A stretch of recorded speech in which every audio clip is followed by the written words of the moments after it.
suverenitet ekonomski kad prestane da ima svoju valutu. Kad joj valutom upravlja neko drugi. Koja je valuta u Srbiji? Znate šta određuje valutu? Koje karakteristike ima valuta? Ima 3 karakteristike. Sredstvo plaćanja, sredstvo štednje i sredstvo kreditiranja. U Srbiji sredstvo plaćanja je dinar, osim za nekretnine koje se plaćaju evrima. I automobile. Sredstvo kreditiranja je evro. Kad kažem evro, mislim kad imate ugovor sa valutnom klauzulom. Dinar vam je samo bon za razmenu između evra i... Znači praktično ugovora vam je evro ugovor. Jel? Sredstvo štednje vam je takođe evro. Da li Narodna banka štampa novac? U Srbiji. Evo recimo, u toku godine stvori se neka dodata vrednost u društvu. Recimo, napravi se most. U zemlji koja ima svoju suverenu monetarnu politiku, za tu novu vrednost koja je stvorena, mora dodatno novca da se naštampa da bi sistem mogao da funkcioniše. Novac je sredstvo razmene, pa sad kad imate više dobara, onda morate da imate i više novca. Inače, kad bi količina novca bila konstantna, onda ista količina novca reprezentuje sva dobra. Pa ako poraste broj dobara u toku godine, a količina novca ostane ista, onda vrednost svakog dobra bi u tom novcu pao. Govorimo o zatvorenim sistemima. Jel? Prema tome mora da bude nova količina novca koja bi pokrila dodatu vrednost. Šta mislite da li se to dešava u Srbiji? Da li se doštampava novac? Da. Za novu vrednost. Odgovor je ne.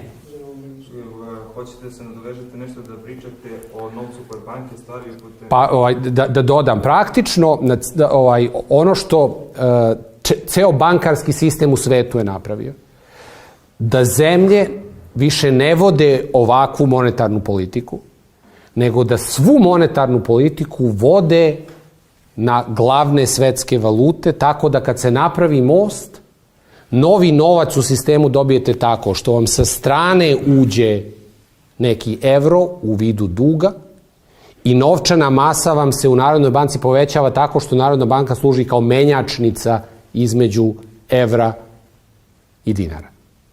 Tako da vam svaka nova vrednost, most koji napravite, je u stvari dug. Tako da rastom i razvojem stvarate dug.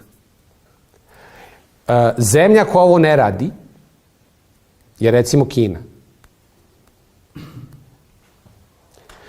I kad celu monetarnu politiku svih zemalja u svetu podvedete pod ovaj dužnički model, to vam je bankarski globalizam. Onda se novac štampa praktično na 3 mesta u svetu. A to su federalne rezerve, to je centralna banka Sjedinjenih Američkih Država, Evropska centralna banka i Banka Japana. Govorimo o zapadu. Ovo je ceo zapadni svet. Ovo vam se zove trilaterala. Jeste čuli za trilateralu? Znači, 3 kontinenta pokrivena. Radi se o stvari o bankarskoj trilaterali, o dolaru, evru i jenu. Te 3 centralne banke nisu u vlasništvu i pod kontrolom demokratski izabranih predstavnika građana. Ne znam da znate, recimo federalne rezerve u Americi su privatne. Znači, privatna institucija u vlasništvu banaka u Americi štampa dolar, koji je svetska valuta. Koje takođe nemaju pokriće u zlatu. To je odavno već. E sad, da odem korak dalje. Pošto su federalne rezerve u vlasništvu privatnih banaka, u Americi se desila jedna velika konsolidacija privatnih banaka, tako da imate sada 4. Koje su vlasnici federalnih rezervi? Koji su sa druge strane vlasnici najvećih američkih korporacija? Pa su se onda proširili po svetu. Ovo je bankarski globalizam. Sad, ceo sistem je nastao negde početkom prošlog veka, kad su nastale te federalne rezerve kroz krize. I da se vratim da kratko ispričam i priču o jednom čoveku, zove se Rockefeller, koji je bio monopolista nafte u Americi i u svetu. Znači, kompletno tržište nafte početka 20. veka je bila pod njegovom kompanijom koja se zvala Standard Oil. Ne znam da li neko čuo. Znači, bila je jedna. Uspeo je na različite načine kako je ta industrija nastala da uspostavi praktično monopol na tim, pa je kupovao izvore nafte i po svetu, ne samo u Americi.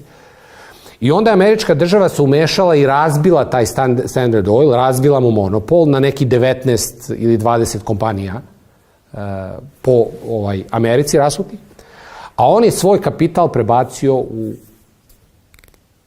banke. A onda su te banke polako vremenom kupile svih tih 19-20 kompanija. U stvari su se međusobno konsolidovane, na kraju su ostale 4. Tako da 4 velike banke su vlasnici 4 velike naftne kompanije, a između ostalog ne samo toga, nego i ogromnog broja, odnosno ne ogromnog broja, nego i svih ostalih velikih američkih korporacija, a onda i svetskih korporacija. Sad, te centralne banke, federalna, ECB, Evropska centralna banka i Banka Japana, u stvari su uvezane u jednu nevladinu organizaciju koja se zove Trilateralna komisija. Gde ljudi tako pričaju kao mi sada, o tome šta se dešava u svetu i navodno nemaju nikakav uticaj na ovaj ceo sistem, ali taj ceo sistem praktično vlada celim svetom, gde onda sve centralne banke svih zemalja u svetu potpadaju pod ovu istu matricu o kojoj mi danas govorimo. Ovo je bankarski globalizam i sistem uništavanja suvereniteta zemalja. Tek tako da znate o kojoj se razmeri radi, od krize 2008. godine do danas, centralna banka američka federalna je naštampala 4,5 triliona dolara. To je 4,5 hiljade milijardi dolara. Naštampala novca. Inače, novac se ne štampa tako što pravite novčanice, nego elektronski samo na račun neke banke stavite trilion, stavite broj. Znači, pošto je ceo sistem elektronski. Evropska centralna banka je naštampala 5 triliona dolara u evro protiv vrednosti u ovom periodu, a centralna banka Japana 5,5 triliona dolara. Taj novac je praktično sa nultom kamatnom stopom dat najvećim bankama i najvećim korporacijama da bi prevazišle krizu. Znači, nije dat novac beskamatno ljudima koji su gubili kuće, koje su izvršitelji izbacivali napolje, firmama koje su propadali, ljudi koji su ostali bez posla zato što firma više nije mogla da uzme kredit. Znači, nisu plasirani tamo, nego su dati najvećim bankama, najvećim korporacijama u svetu. Pa recimo, Evropska centralna banka je to plasirala u najveće banke, a i tu je konsolidacija banaka da ostane samo nekoliko, koje su u vlasništvu malog broja porodica, nego su plasirane i velike korporacije, kupovane su njihove obveznice u Nemačkoj, Francuskoj. Znate u kojim zemljama nisu kupovali obveznice korporacija? Evropska centralna banka. Recimo u Grčkoj. Tamo nisu plasirali novac. Ili recimo u Italiji, ili recimo u Španiji.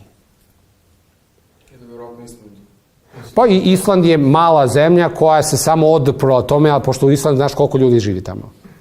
300.000. Nisu im bili toliko važni, pa su bili ostavljeni na miru, a i tamo na Islandu njih 300.000 svakog zna, pa je jako teško napraviti ovakvu šemu.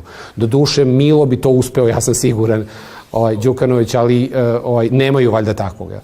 Ono što hoću da vam kažem, ovaj sistem je postavljen ovako, ovo radi u svim zemljama i praktično monetarna politika svih zemalja je svedena na to da centrala, odnosno jedina mesta na svetu na kojima se štampa novac, ova tri, govorimo o Zapadu.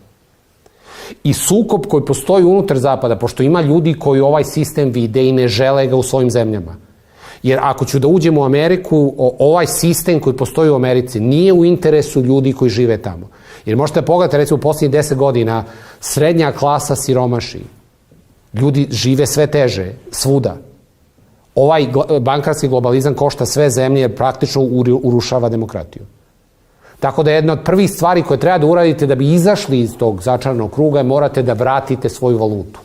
Recimo u Srbiji bi to bilo da ukinemo valutnu klauzulu na ugovorima i da država počne da kao i sve normalne države koje suvereno rade da upravljaju sa svojom novčanom masom skladno u saglasnosti sa rastom bruto društvenog proizvoda i razvojem ekonomije.